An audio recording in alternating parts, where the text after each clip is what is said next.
Albert Einstein had once said that education is not the learning of facts, but the training of the mind to think. It empowers us with knowledge and with the intelligence to apply the acquired knowledge in ways more than one, not just for personal gains, but also for the welfare of the society. While we have had the privilege of receiving the gift of education, there are millions and millions of children and adults in our country who have been and are deprived of it. For them, the everyday survival is such a huge challenge that literacy and education seem a distant dream. The fact remains that education is not preparation for life, it is life itself. It's a gift that cannot be taken away, a gift that propels the mind towards independence and interdependence.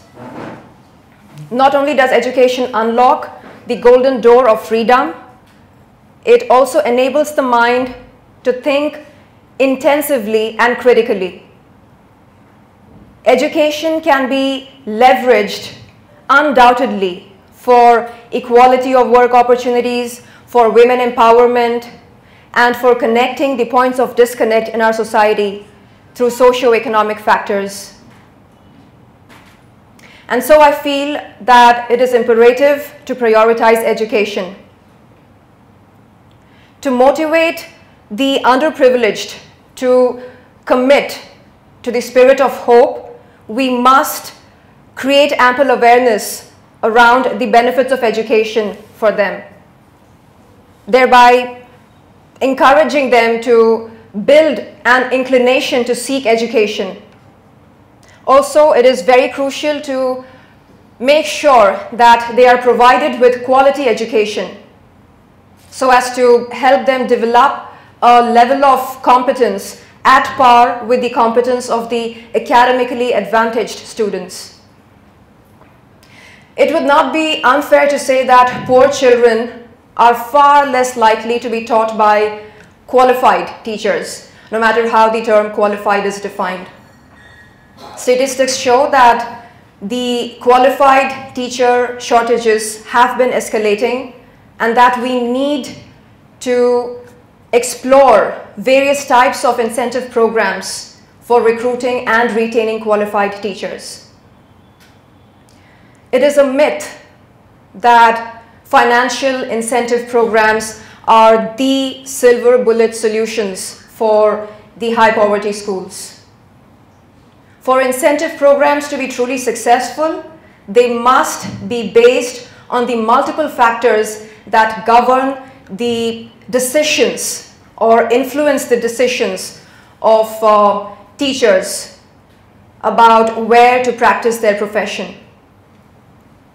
I strongly believe that without involvement, there is no commitment.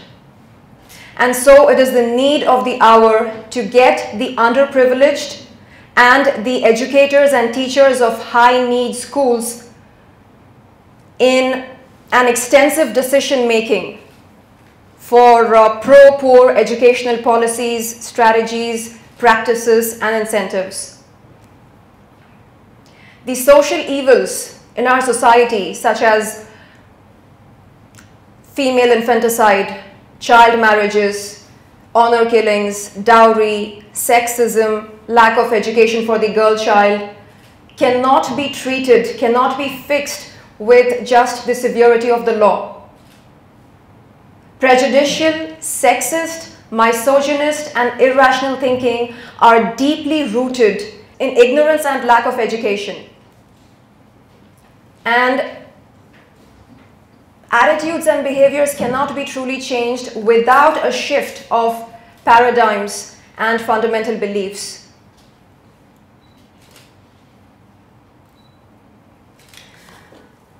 Australia, USA, Japan are countries with very, very high literacy rates as a result of which their citizens have a very high per capita income.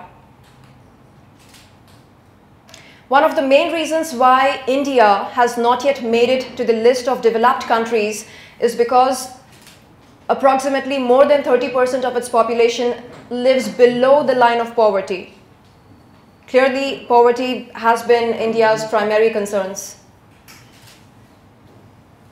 One of the best ways to avoid being poor as an adult is to obtain education.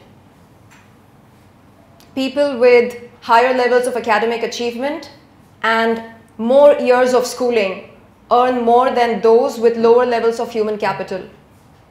This is not surprising, as most economists believe that schooling makes people more productive and that wages are related to productivity. The mission of this campaign is to support and encourage every underprivileged Indian to become literate and to wipe out illiteracy from pan-India, latest by 2017.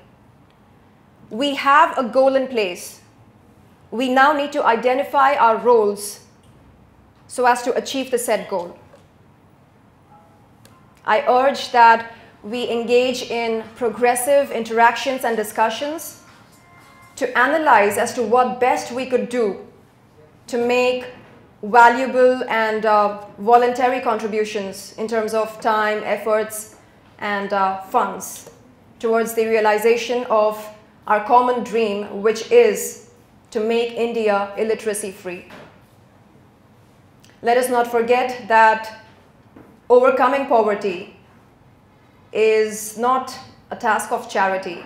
No, it is an act of justice. And to uphold this act of justice, we must consciously prioritize education. That's my urge to you all and my humble request. Thank you so much for your time and attention.